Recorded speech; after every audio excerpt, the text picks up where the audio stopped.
बिस्मिल्लाहिर्रहमानिर्रहीम। आज हम सुपर टैक्स सेक्शन 4C देखेंगे।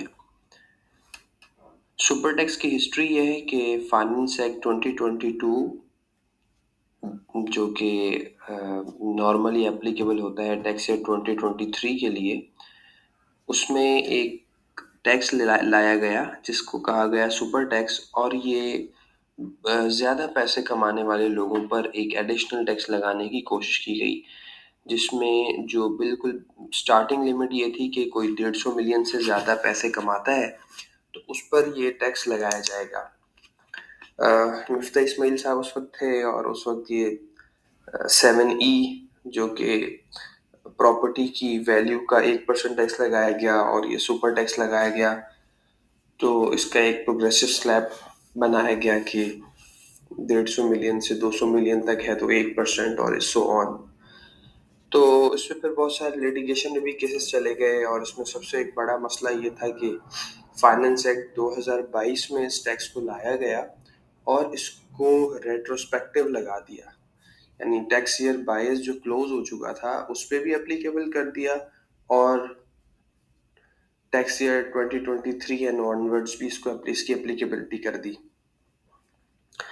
2023 पर लगाने में तो मसला नहीं था, लेकिन 22 पर लगाने में ये मसला था कि लोगों की फाइनेंशियल्स क्लोज हो चुकी थी, ईयर्स क्लोज हो चुके थे। फॉर एग्जांपल अगर किसी की मार्च 2022 में बुक्स क्लोज हो गई थी, फाइनेंशियल्स क्लोज हो गए थे, तो उनके लिए एक प्रॉब्लम था कि एक ऐसी लेवी जिसको रेट्रोस्पेक्टिव लगा दिया उसके अकाउंट्स के अंदर दोबारा से एक उसका एक्सपेंस बुक करना, ज़्यादा ईपीएस पे फ़र्क आएगा, चीज़ों पे फ़र्क आएगा, रिपोर्टिंग्स पे फ़र्क आएगा और ज़ाहिर है बजट में एक चीज़ इनकॉर्पोरेट नहीं की हुई होगी उन कंपनीज ने, या किसी का दिसंबर 21 में अगर ख़त्म हो गया था फाइनेंशियल ईयर तो टैक्स ईयर तो उनका 2022 बनता था, तो उनको भी इसकी इम्प्लीकेशन आ गई।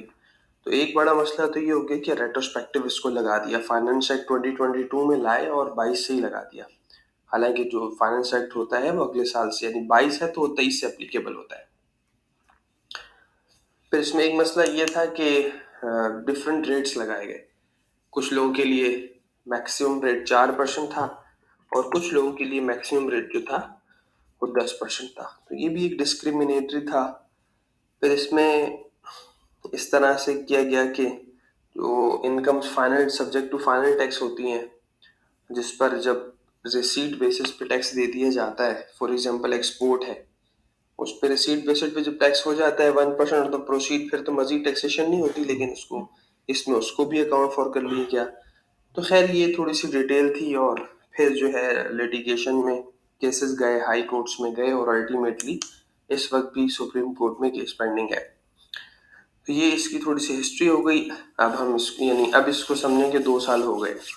टैक्स ईयर 22 भी में भी ये सब्जेक्ट है और टैक्स ईयर 23 में भी ये सब्जेक्ट है, और अब तो इसको एक रेगुलर टैक्स की तरह से बना दिया गया, जबकि शुरू में ये सोचा जा रहा था कि 1-2 साल के लिए इसको लगाया जाएगा, लेकिन बहरहाल अब ये एक रूटीन सब्जेक्ट बन गया है इनकम टैक्स ऑर्डिनेंस का। इस सेक्शन को सेक्शन 4C कहते हैं और इससे पहले भी सुपर टैक्स का एक टैक्स मौजूद था जिसको हम 4B कहते थे, और banking company super tax already 4% अदा कर रही थी सेक्शन 4B के तहत। ये 4B भी सब लोगों पर ही लगाया था, लेकिन फिर ग्रेजुअली सिर्फ बैंकिंग कंपनीज के लिए रह गया था और बाकी लोगों से इसको हटा दिया था। ये rehabilitation of temporary misplaced persons I think उसके लिए लगाया था। तो इसकी सेशन की हेडिंग से अंदाजा हो जाएगा देख के 4B को। आज हम 4C देख रहे हैं तो 4C को पढ़ते हैं। Subsection 1, a super tax shall be imposed for tax year 2022 and onwards at the rate specified in Division 2B of Part 1 of First Schedule on the income of every person, provided that this section shall not apply to a banking company for tax year 2022। अभी हमने बात करी ली startup में कि ये 22 से लगा दिए गए, जबकि इसको 23 से होना चाहिए था। प्रोस्पेक्टिव एप्लीकेशन होती, ये रेट्रोस्पेक्टिव एप्लीकेशन करती। फाइनेंस एक्ट 2022 में आया था और इसको 23 से होना चाहिए था, लेकिन 22 का भी सब्जेक्ट इसे बना दिया। और फिर इसके रेट्स डिवीजन 2 दिया हुआ है। डिवीजन 2 हम देख लेते हैं, ये डिवीजन 2 बी है। अच्छा, ये भी डिवीजन चेंज हुआ है, तो हम तो क्योंकि आज रिकॉर्डिंग कर रहे हैं तो हमने चेंज वाला ही ले लिया है जो फाइनेंस एक्ट 2023 में चेंज हुआ है। लेकिन इसमें दोनों रेट्स गिवन है, 22 के भी और 23 के भी। 22 में देखें इस तरह था कि 200 मिलियन तक अगर है तो 1% टैक्स है, और इनकम 250 मिलियन तक है तो 2%, 300 मिलियन तक 3%, 350 से लेकर 500 तक या 500 मिलियन से ज्यादा तक 4% थी। लेकिन 23 में इसको चेंज कर दिया है, मजीद प्रोग्रेसिव कर दिया इसको कि 350 तक होगी तो 4%, 400 तक 6 और 500 तक 8 और 500 से ऊपर होगी तो 10 मिलियन। तो ये एक चेंज लाया है टैक्स रेट्स में भी, सुपर टैक्स की वर्किंग के लिए। और बैंकिंग कंपनी में यहाँ लिखा है एप्लीकेबल नहीं है 2022 में, क्योंकि अभी हमने जिक्र किया कि 4B के तहत 4% बैंकिंग कंपनी ऑलरेडी दे रही थी, तो 22 में भी उसी सेक्शन के तहत देगी। तो इसलिए 23 में ये सेक्शन बैंकिंग कंपनी के लिए नहीं, और 22 में बैंकिंग कंपनी के लिए नहीं है, लेकिन अलबत्ता 23 में तो यही सेक्शन फॉलो होगा बैंकिंग कंपनी के लिए भी। सबसेक्शन 2 देखते हैं। For the purpose of this section income shall be the sum of following. अच्छा, अब देखिए सुपर टैक्स तो इनकम पे लगेगा और इनकम का एक रेट बताया हुआ है। अब इनकम 150 मिलियन होगी तो ये रेट है, 200 है तो ये है, 600 है तो ये है। तो अब इनकम क्या है, या तो इनकम की डेफिनेशन ये रेफर कर देते हैं जो कि सेक्शन 2 क्लॉज 29 में दी हुई है शुरू में डेफिनेशंस में, जिसको हमने अपने सबसे पहले लेक्चर में पढ़ा था, और वो बेसिक कॉन्सेप्ट के टाइटल से यूट्यूब में लेक्चर मौजूद है। लेकिन इन्होंने उस इनकम को रेफर नहीं किया। जो डेफिनेशन पूरे ऑर्डिनेंस पे एप्लीकेबल है इनकम की, उस डेफिनेशन को इन्होंने रेफर नहीं किया, बल्कि एक नई डेफिनेशन इंसर्ट की है for the purpose of calculating income for the purpose of section 4C। 4C का टैक्स लगाने के लिए एक अलग तरह से इनकम निकलेगी, और उसकी डेफिनेशन यहाँ दी है, और ये डेफिनेशन इसी सेक्शन के लिए है। तो लिहाजा इसको उससे कंफ्यूज मत कीजिएगा। क्लॉज 29 ऑफ सेक्शन 2 जो था वहां भी इनकम की डेफिनेशन थी, वो इन जनरल है, पूरे ऑर्डिनेंस के लिए है, लेकिन इस सेक्शन के लिए वाली इनकम है। अच्छा, इसमें कुछ हेड्स दिए हुए, इसमें कितने 4 क्लॉजेस दिए हुए। अगर हम ये समझ आ जाए कि इन 4 क्लॉजेस में क्या लिखा है और ये इनकम के बारे में लिखा है, और हम इन 4 क्लॉजेस का टोटल कर लेंगे तो वो एक अमाउंट आ जाएगा जो कि 4C की इनकम के लिए इनकम होगी, और आप टैक्स रेट लगा देंगे टेबल 2B जो हमने अभी देखा उसके तहत, तो आपका सुपर टैक्स वर्कआउट हो जाएगा। Clause 1, profit on debt. जो आप बैंक में प्लेसमेंट्स करते हैं अपने इन्वेस्टमेंट्स की, उस पर जो प्रॉफिट्स आते हैं आपको। डिविडेंड, जो आप शेयर्स बाय करते हैं उस पर जो आपको प्रॉफिट्स आते हैं उसको डिविडेंड कहते हैं। कैपिटल गेन्स, आपने फॉर एग्जांपल प्रॉपर्टी रखी थी, उसको बेच दिया, उसके बाद उससे जो हासिल होने वाला गेन होता है, अगर आप होल्डिंग पीरियड लेट्स से 22 की हम बात करें, 4 साल के बाद बेचा है तो आपका एग्जेम्प्ट हो जाता है, 4 साल से पहले बेचा है तो वो टैक्सेबल हो जाता है। और 2023 के लिए ज़ाहिर लिमिट्स थोड़ी चेंज भी हैं। अब 6 साल, और अब कुछ रेट्स बना दिए 6 साल, और उसका 37C रेफर कर लीजिए, उसमें देख लेंगे कि क्या होल्डिंग पीरियड्स है, कितने सालों के बाद एग्जाम्पशन हो जाती है और कितने सालों से पहले एग्जाम्पशन नहीं होती कैपिटल गेन्स की। तो बहरहाल इमूवेबल प्रॉपर्टी आप बेच देते हैं तो उस पर जो गेन आता है कैपिटल गेन कहलाता है। इसी तरह से आप प्राइवेट कंपनी के शेयर्स बेच देते हैं, लिमिटेड कंपनी के शेयर्स बेच देते हैं, तो वहां पर वो भी सारी चीजें कैपिटल गेन में आती है, उसके डिस्पोजल पर जो आपको फायदा हासिल होता है। अच्छा, इसके अलावा ब्रोकरेज एंड कमीशन सेशन 233 का सब्जेक्ट है। तो क्लॉज 1 में कहा गया कि इन चारों हेड्स में जो भी अमाउंट आए वो आप for the purpose of income ले लीजिएगा। Gross receipt of all mention item to be taken irrespective of their tax treatment. अब ये मत सोचिएगा कि इनको एनटीआर हम कराते हैं, या ये एग्जेम्प्ट है, या ये टैक्सेबल है, या ये एफटीआर है, ये मत सोचिएगा, बल्कि इन चारों हेड्स की ग्रॉस अमाउंट को ले लीजिएगा आप। इनकम की डेफिनेशन में ऐसा लिखा है, तो आपने एज इट इज उन अमाउंट्स को ले लेना है और इनकम की डेफिनेशन के तहत इनकम का पार्ट बना देना है, ताकि आप एक इनकम ड्राइव करें फॉर वर्किंग 4C। उसके बाद ये लिखा है बट व्हाट इफ इस पैराग्राफ को भी छोड़ दें, आ जाए क्लॉज 2 पे। तो सबसे पहले तो 4 आइटम्स का हमने टोटल ले लिया। आपने टैक्स स्टेटमेंट नहीं देखना, बल्कि 4 आइटम्स का टोटल ले लेना है। अच्छा, उसके बाद आ जाए clause 2, taxable income other than brought forward depreciation and brought forward losses under section 9 excluding amount specified in clause 1। इसका मतलब ये है, अच्छा टैक्सेबल इनकम क्या होती है हमने पढ़ा था, बेसिक कॉन्सेप्ट वाली वीडियो में ही हमने देखा था। एक सेक्शन 10 था, सेक्शन 10 में ये कहा कि 2 क्लॉजेस थे, clause A clause B. Clause B में लिखा था कि वो इनकम जो इस ऑर्डिनेंस के तहत एग्जेम्प्ट हो उसे एग्जेम्प्ट इनकम कहते हैं, और वो इनकम जिस पर टैक्स लगता है वो टैक्सेबल होती है।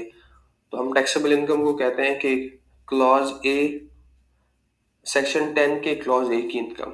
और सेक्शन 9 में क्या था, सेक्शन 9 में ये लिखा हुआ था कि जो क्लॉज ए ऑफ सेक्शन 10 की इनकम है उसमें से डिडक्टेबल अलाउंस माइनस कर दें तो टैक्सेबल इनकम है।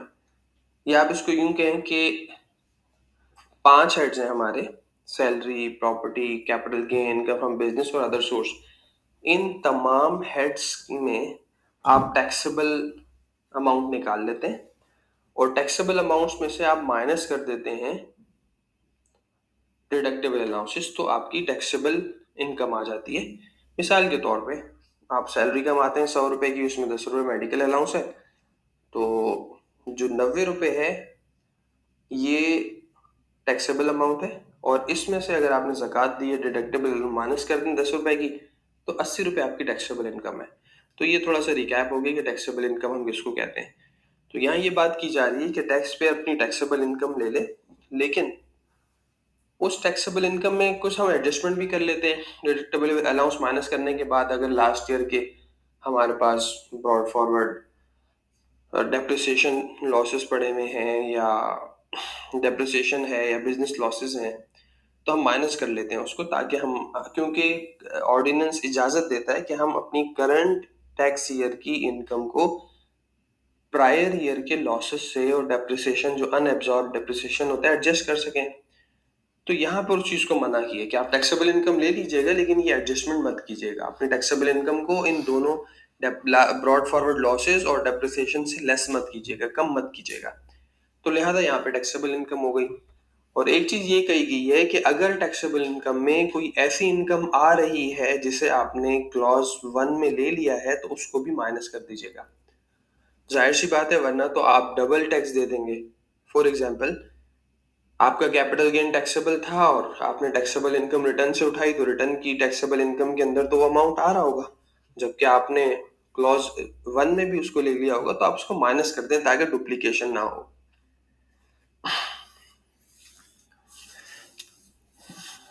अच्छा, फर्दर इसमें हमने लिखा कि further note that medical allowance and tax share of profit from AOP are not subject to 4C being exempt income. तो यहाँ क्लॉज 2 के अंदर हम देखें तो टैक्सेबल इनकम की बात कर रहा है, तो इसका मतलब ये कि एग्जेम्प्ट इनकम जो है उस पर टैक्स नहीं होना चाहिए। तो इसीलिए हमने यहाँ से इस चीज़ को ड्राइव किया और हमने लिखा कि मेडिकल अलाउंस जो है वो एग्जेम्प्ट इनकम है। अच्छा, इसलिए ये लिख दिया क्योंकि क्लॉज 1 में भी नहीं आ रही, देखिए मेडिकल अलाउंस वहां पे कहीं कवर नहीं हो रही। वहां पे तो जो आइटम है हमने कहा था इर्रिस्पेक्टिव ऑफ टैक्स ट्रीटमेंट ले लें, चाहे उस पे एक उसमें एग्जेम्पशन है, या क्योंकि capital gain for example tax amount भी हो सकता है, टैक्सेबल अमाउंट भी हो सकता है, एग्जेम्प्ट अमाउंट भी हो सकता है। तो हमने वहां तो टोटल ले लिया था। लेकिन सैलरी के केस में टैक्सेबल इनकम ही लेनी है, तो मेडिकल अलाउंस को आपको इनकम की डेफिनेशन में शामिल नहीं करना। इसी तरह अगर आपका शेयर ऑफ प्रॉफिट आ रहा है, tax share of profit from UP, वो रेट पर्पस के लिए आपको पता ऐड होता है, लेकिन वो भी एग्जेम्प्ट इनकम है, तो वो भी जाहिर है ना क्लॉज 1 में आ रहा है और क्लॉज बी में टैक्सेबल की बात हो रही है, तो उसको भी आप माइनस कर देंगे। अब एक इंडिविजुअल है और उसके बाद शेयर ऑफ एओपी आ रहा है और रेंटल इनकम आ रही है, सैलरी इनकम आ रही है, तो आप उसमें क्या लेंगे, सिर्फ रेंटल इनकम ले लेंगे, और आफ्टर जो भी टैक्सेबल रेंटल इनकम आएगी, ज़ाहिर है उसकी एडजस्टमेंट जो होती है 1/5 अलाउंस वगैरह, वो सब माइनस करने के बाद सैलरी लेंगे, तो सैलरी में से आप मेडिकल अलाउंस निकाल देंगे। इसी तरह शेयर ऑफ यूपी नहीं लेंगे, वो एग्जेम्प्ट है। तो ये बात हो गई। यहाँ तक बात करने के बाद कोई ये बंदा कह सकता है, अब हम इस वाले पैराग्राफ को थोड़ा सा देखते हैं जो बट से आगे शुरू हो रहा है।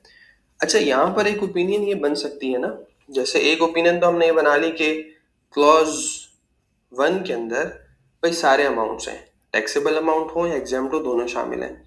लेकिन कोई बंदा ये भी तो कह सकता है कि क्योंकि क्लॉज 2 में लिखा है टैक्सेबल इनकम और फिर इसमें एक्सक्लूड कराया है कि अगर टैक्सेबल इनकम कोई आप क्लॉज 1 में ले चुके हैं तो क्लॉज बी से माइनस कर दें, तो इसका मतलब ये है, ये लिखा जाने वाला कानून ये समझाना चाह रहा है कि क्लॉज 1 में भी टैक्सेबल इनकम है, एग्जेम्प्ट इनकम नहीं है। तो ये बात भी इससे निकल जाती है, नंबर 1। नंबर 2 के ये भी समझ आ रहा है कि जैसे टैक्सेबल इनकम की हमने बात की तो दायरे मेडिकल अलाउंस यहाँ से बिल्कुल समझ आ रहा है कि एग्जेम्प्ट है और कवर्ड भी नहीं है। तो इसका मतलब है एग्जेम्प्ट इनकम्स को भी कानून ने जब इनकम टैक्स में टैक्स नहीं लगाया, खुद प्रोविजंस दिए हैं कि भाई ये एग्जेम्प्ट है तो उसको यहाँ पर भी टैक्स नहीं कर रहा होगा।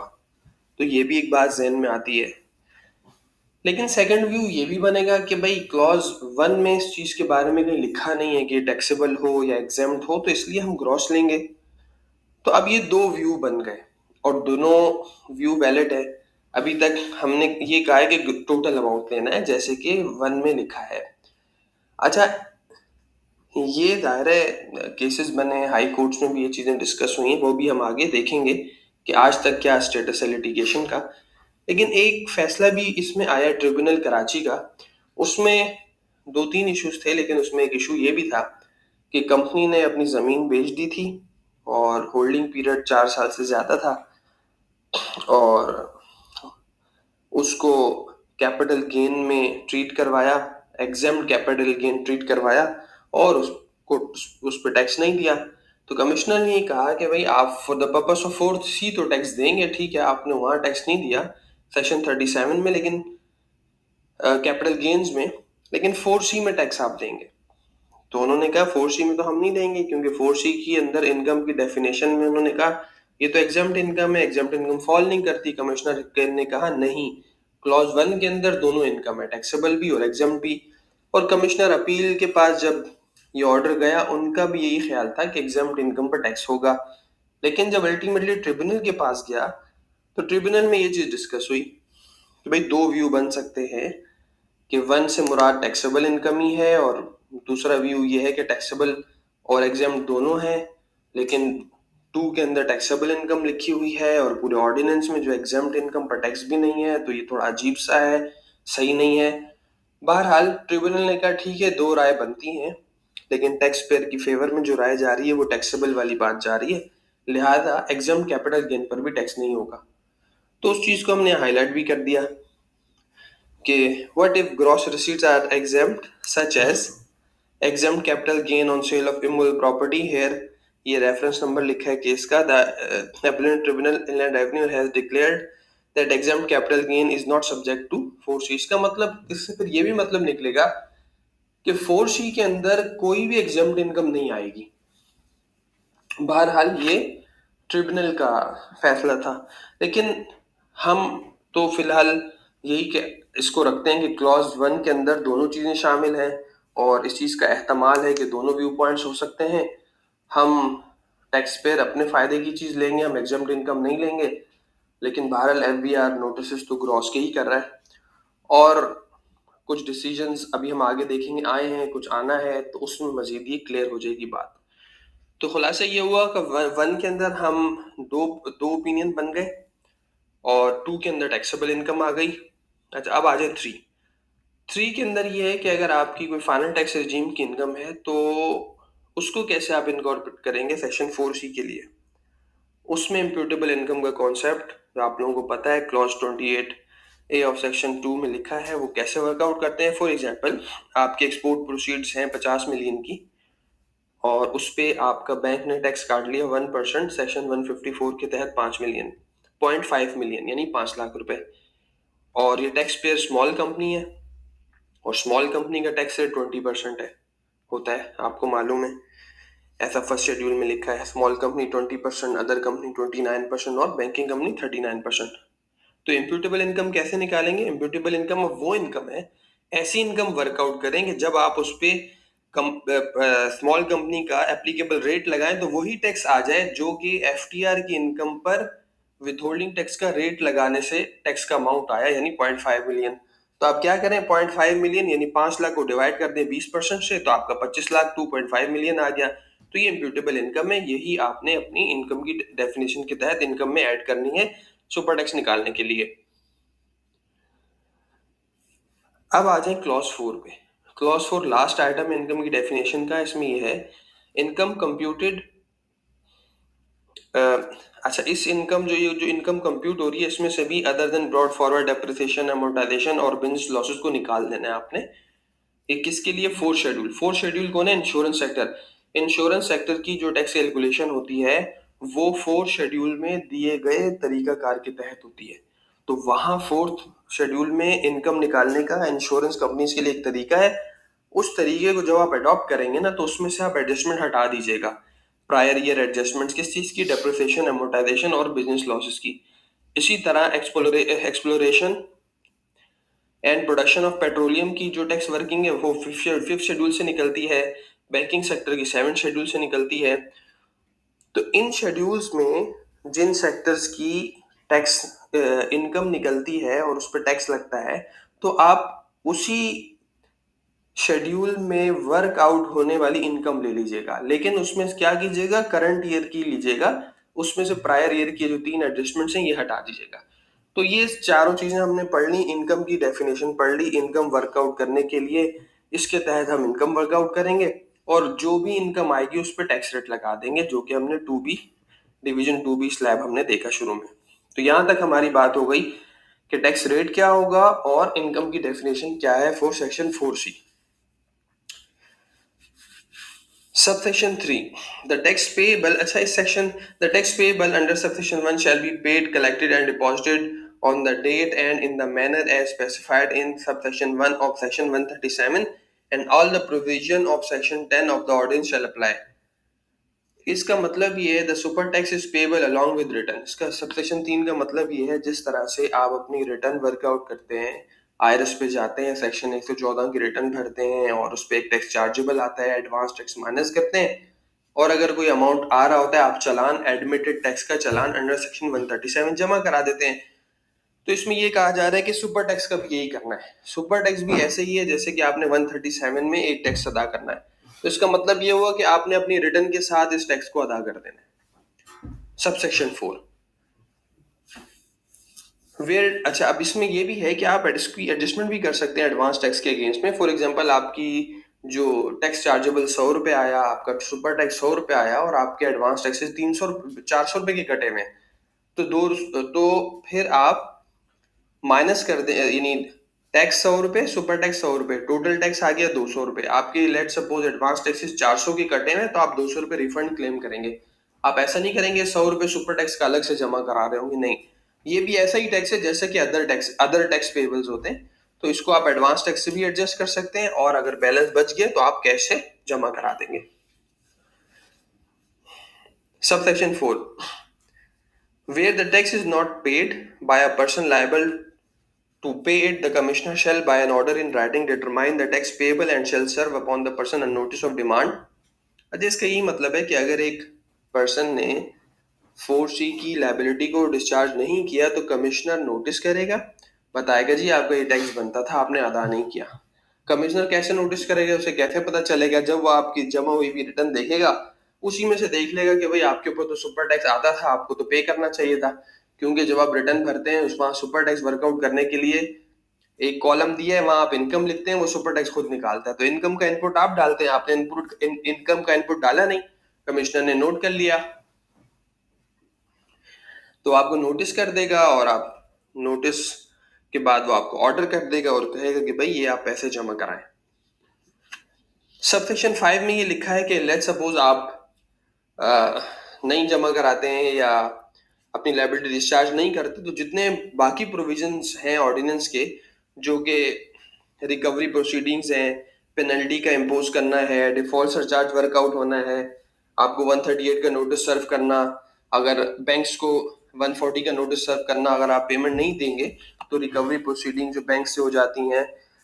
तो वो तमाम प्रोविजन जो आपकी जो आप अपनी रिटर्न में अगर टैक्स जमा नहीं कराते या किसी ऑर्डर के तहत टैक्स जमा नहीं कराते या आपकी ऑर्डर्स हो जाते हैं, रिकवरी प्रोसीडिंग स्टार्ट हो जाती हैं, तो सुपर टैक्स के लिए भी वो सारे के सारे प्रोविजन ऑर्डिनेंस के एज इट इज एप्लीकेबल हैं, जैसे कि वो दूसरे टैक्स के लिए होते हैं। आपको मालूम है कि जब ऑर्डर होता है 137 का नोटिस मिल जाता है आपको कि भाई 30 दिन में जमा कराएं, तो इसका भी इसी तरह होगा। आप पैसे नहीं देंगे, 138 का नोटिस आएगा, इसके लिए भी ऐसे ही होगा। आप नहीं देंगे तो 140 का बैंक को नोटिस चलाएगा कि भाई इनके पैसे हमें दे दें, इसके लिए भी ऐसे ही होगा। फिर आपने पेमेंट नहीं की, डिफॉल्ट सरचार्ज वो भी आप पे लगेगा और आपके डिफॉल्ट पे पेनल्टी भी लगेगी। तो वो सारी चीजें ऑर्डिनेंस में जो दूसरे टैक्स के लिए होती हैं, दूसरे टैक्स से मुराद जो आप अपनी टैक्स वर्किंग करते हैं, अपना टैक्स अदा करते हैं, इनकम टैक्स अदा करते हैं किसी एक साल के लिए, तो उसी तरह से इसकी भी रिकवरी और तमाम चीजें होंगी। सबसेक्शन 5 है, ये इस साल के एडिशन है। सबसेक्शन 5 है ये कि सुपर टैक्स जो था उसको क्या किया, the provision of section 147 shall apply on tax payable under this section. Finance act 2023 ये अभी आया था, डायरेक्ट 1 जुलाई 2023 से एप्लीकेबल है और कब तक, 30 जून 2024 तक। तो इसको क्या, इसका मतलब है कि फाइनेंस टैक्स ईयर 2024 के लिए ये चेंज है। और ये क्या चेंज है, ये चेंज ये है कि जब हम एडवांस टैक्स अपना वर्कआउट करते हैं तो 147 में हम यही देखते हैं कि हमारे क्वार्टर की टर्नओवर क्या है और एवरेज रेट ऑफ हमारा टैक्स क्या था प्रायर ईयर का, उस बेसिस पे हम एक क्वार्टरली एडवांस टैक्स देते जाते हैं, जिसको हम डिटेल में देख सकते हैं 147 में। और इस पे 2 वीडियोस बनी हुई है, एक फॉर इंडिविजुअल और एक फॉर एओपी एंड कंपनी, वो आप सेपरेटली देख सकते हैं। तो अब जो 4C है, 4C को भी आप सेक्शन 147 एडवांस टैक्स की पेमेंट के लिए कंसीडर करेंगे। इन अदर वर्ड्स कि अगर आपने टैक्स ईयर 22 में लेट सपोज आपके ऊपर 4C था और 4C आपने दे दिया, या इस साल आप एस्टिमेट करते हैं आपको 4C देना पड़ेगा, तो आप अपनी वर्किंग में उसे अकाउंट फॉर कीजिएगा और चारों क्वार्टर्स में जैसे आप दूसरा एडवांस टैक्स जमा कराते हैं इसको भी कंसीडर करते हुए जमा कराएंगे।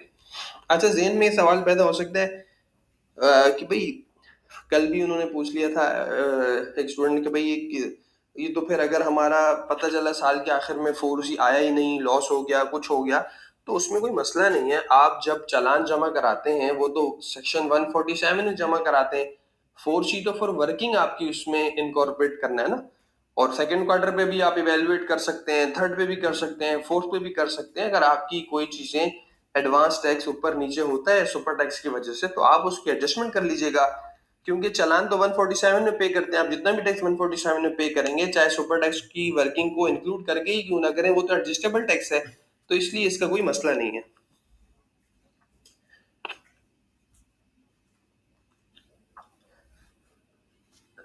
अच्छा, ये शेड्यूल था और शेड्यूल के बाद कुछ प्रोविजन थे हमने छोड़ दिए थे। अच्छा, ये शेड्यूल हम पहले देख चुके हैं और प्रोविजो क्या है ये हम देख लेते हैं।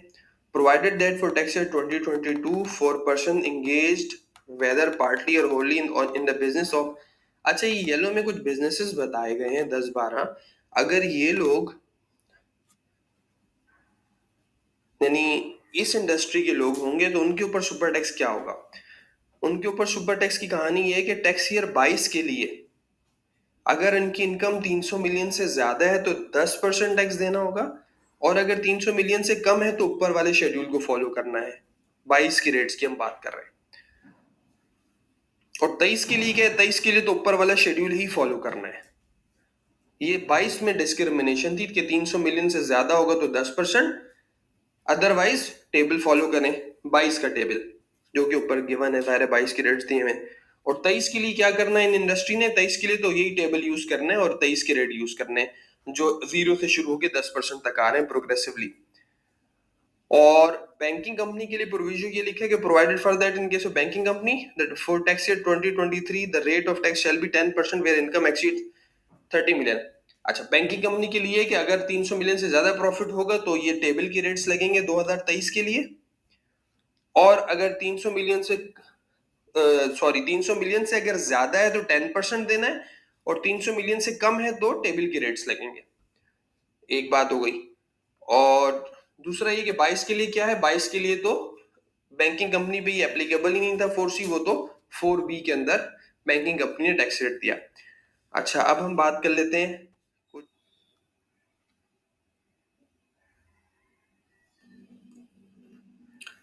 अच्छा, ये एक छोटा सा टेबल बनाया हमने लिटिगेशन के लिए। अब लिटिगेशन में हमने बताया था कि क्या प्रॉब्लम्स क्या हुई।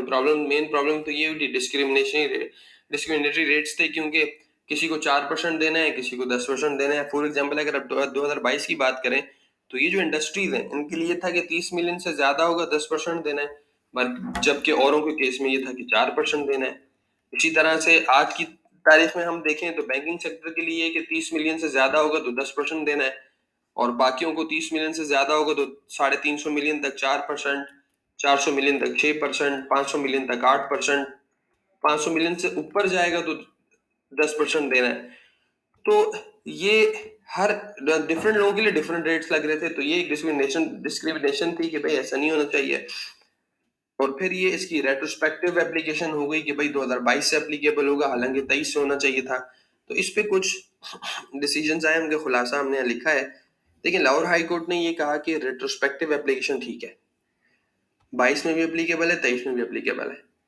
लेकिन उसने कहा कि जो रेट्स है ना, ये आप 4 होने चाहिए सबके लिए, 10% का रेट सही नहीं है, ये डिस्क्रिमिनेशन है, आप एक ही रेट रखें।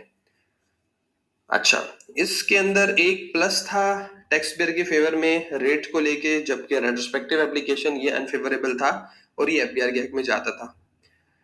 जबकि सिंध हाई कोर्ट ने कहा कि नहीं, रेट्रोस्पेक्टिव एप्लीकेशन गलत है, आप इसको प्रोस्पेक्टिवली लगा सकते हैं। आप इसको टैक्स ईयर 23 से एप्लीकेबल करें तो ये एक बहुत फेवरेबल बात थी। और रेट का भी उन्होंने कहा कि ये भी डिस्क्रिमिनेशन ही रेट्स हैं, तो इसको भी 10 नहीं होना चाहिए। तो ये भी टैक्स पेयर की फेवर की बात थी। तो सुप्रीम सिंध हाई कोर्ट का डिसीजन एक अच्छा डिसीजन हुआ। उसके बाद अब रिसेंटली इस्लामाबाद हाई कोर्ट का डिसीजन हुआ, बहुत जबरदस्त ड्राफ्टेड है, और उन्होंने एक एक चीज को प्रॉपरली डिस्कस करके डिसीजन दिया है, और वो कुछ स्टेप और आगे बढ़े। उन्होंने ये चीज, अच्छा, एक तो बात उन्होंने कर दी कि भाई ये भी एक प्रोस्पेक्टिव है। जैसे सिंध हाई कोर्ट ने कहा कि भाई ये 22 पे एप्लीकेबल नहीं है, टैक्स ईयर 22 पे, इन्होंने भी कहा 22 पे एप्लीकेबल नहीं है। तो दो हाई कोर्ट्स अब तक ये कह चुके हैं कि भाई ये रेट्रोस्पेक्टिव नहीं लगेगा, तो ये एक अच्छी बात है। एप्लीकेबिलिटी 2023 में होगी दोनों कोर्ट्स के मुताबिक। इस्लामाबाद हाई कोर्ट ने मजीद ये कहा कि भाई जो income subject to final tax है उस पे 4C नहीं लगेगा, नंबर 1, एक अच्छा रिलीफ है। फर्दर ये कि जब ऑर्डिनेंस में एडजस्टमेंट्स अवेलेबल हैं प्रायर ईयर लॉसेस की, डेप्रिसिएशन की, तो आप क्यों नहीं दे रहे 4C में? ये तो गलत बात है। तो इसको भी अलाउ किया उन्होंने। फर्दर ये कि ये भी कहा कि अगर कोई एग्जाम्ड इनकम है, फॉर एग्जांपल उन्होंने बेनेवोलेंट फंड की बात की खास तौर से। अब बेनेवोलेंट फंड जो है उससे एक तो वो पैसे हैं जो ग्रुप इंश्योरेंस में एम्प्लॉय को रिसीव हो जाते हैं, लोगों को रिसीव हो जाते हैं, वो तो उनके हाथ में एग्जाम्प्ट है ही। लेकिन बेनेवोलेंट फंड इटसेल्फ वो एग्जाम्पशन ले लेते हैं, अप्रूव्ड इदारे होते हैं, एफबीआर से रजिस्टर्ड होते हैं, तो वो एग्जाम्पशन सर्टिफिकेट ले लेते हैं कुछ कुछ कंडीशंस को मीट करके, तो उनकी इनकम एग्जाम्प्ट होती है। तो उन्होंने कहा जब कानून में लिखा हुआ है एग्जाम्पशन आप खुद दे रहे हैं उनको, सर्टिफिकेट खुद आप इशू कर रहे हैं, तो यहाँ क्यों टैक्स कर रहे हैं उनको? तो बेनिवोलेंट फंड्स जिन, यानी ऐसा इदारा जिसकी इनकम ही एग्जाम्प्ट है, आप उसको टैक्स में 4C में नहीं लाएंगे, तो इसको भी डिस्कस किया उन्होंने। इसके अलावा और भी बातें की इसमें जो यहाँ नहीं लिखी, जैसे कि exploration and petrol production, petroleum वालों के लिए कहा कि भाई जब उनका एक खास शेड्यूल में इनकम वर्कआउट हो रही है तो वहां पर जो चीजें अलाउ हैं उनको, डेप्रिसिएशन या और चीजें, तो वो उसी तरह रहेंगी, उसको यहाँ आप डिसअलाउ नहीं करेंगे। तो बहरहाल यहाँ पर कुछ ज्यादा फायदे नजर आए और टैक्स पेयर की फेवर में काफी सारी चीजें आई। तो यहाँ से ये भी पता चल रहा है कि एग्जाम्प्ट इनकम भी सब्जेक्ट टू 4C नहीं होगी, फाइनल इनकम जो receive subject to final tax उसमें भी इम्प्यूटेबल इनकम नहीं निकालना चाहिए। बहरहाल ये एक फैसला, अच्छा फैसला आ गया। अब सुप्रीम कोर्ट के पास केस पेंडिंग है, और सुप्रीम कोर्ट ने ये कहा है कि इसको हम देखेंगे, अभी तक इस पे डिसीजन नहीं है, दायरा अल्टीमेटली जो सुप्रीम कोर्ट का फैसला आएगा उसी को माना जाएगा। लेकिन अब तक सुप्रीम कोर्ट ने ये जरूर कहा है कि भाई जो भी टैक्स डिमांड बनी है इसको बैलेंस करें, इस चीज को, कुछ एफबीआर की बात मान लें, कुछ टैक्स पेयर की, ऐसा करेंगे जो डिमांड है उसका 50% आप गवर्नमेंट को जमा करा दें, और इसको अंडर प्रोटेस्ट जमा करा दें। और जमा कराते हुए भी आपका अगर कोई रिफंड स्टैब्लिश हुआ हुआ है उसको उसको उसमें से माइनस करके जमा करा दें। सेक्शन 170 में अगर रिफंड स्टैब्लिश हुआ हुआ है, कि क्या होता है रिफंड स्टैब्लिश, इस पे सेक्शन 170 की वीडियो बनी हुई है, वो आप देखेंगे तो क्लैरिटी आ जाएगी। यानी रिटर्न के साथ आप रिफंड की एप्लीकेशन डाल देते हैं, फिर कमिश्नर ऑर्डर कर देता है क्या हमने वेरीफाई कर लिया आपका रिफंड जेन्युइन है, तो उसे कहते हैं कि determination of refund, refund establish हो गया। अब वो आप रिफंड जो है आप एडजस्ट कर सकते हैं। तो 50% स्टेटस ये है कि अब जो नोटिस हुए में हैं उस पे 50% की पेमेंट टैक्स पेयर्स ने एफबीआर को की हुई है और बैठे हुए हैं। सुप्रीम कोर्ट जब फैसला करेगा उसके मुताबिक जो जो ऑर्डर्स, जो जो नोटिस हुए में, ऑर्डर्स हुए में हैं, तो उसके बाद इम्प्लीकेशन जो भी होगी वो उस हिसाब से होगी। फॉर एग्जाम्पल हम एक मिसाल लेते हैं। फॉर एग्जाम्पल लेट्स सपोज एक बंदा है, उसने अपनी, उसका सुपर टैक्स आ रहा था, उसने कहा कि कौन लिटिगेशन विटिगेशन में जाएगा, केसेस में जाएंगे, उसके बाद एडवांस टैक्स पड़े हुए थे या उसने कैश से पे कर दिया, सुपर टैक्स अदा कर दिया, ठीक है। सुप्रीम कोर्ट ने कह दिया कि भाई ये नल, मतलब इसकी प्रोस्पेक्टिव एप्लीकेशन है, जैसे कि इस्लामाबाद हाई कोर्ट ने कहा, सिंध हाई कोर्ट ने कहा, तो अपनी रिटर्न रिवाइज कर लेगा और सुपर टैक्स को जीरो कर देगा फॉर टैक्स ईयर 2022। क्यों? क्योंकि सुप्रीम कोर्ट ने ऐसा कहा है, 22 पे एप्लीकेबल नहीं है।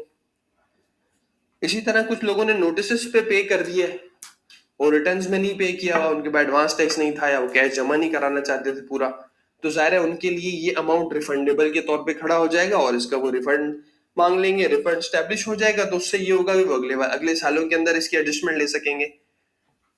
इसी तरह अगर ये कह दिया गया कि हाँ इस्लामाबाद हाई कोर्ट ने सही कहा है, एफटीआर की जो रिसीट्स हैं उन पे टैक्स नहीं होगा, तो हमने जो क्लॉज 3 पढ़ा था ऊपर इम्प्यूटेबल इनकम का, वो भी खत्म करना होगा 4C में से।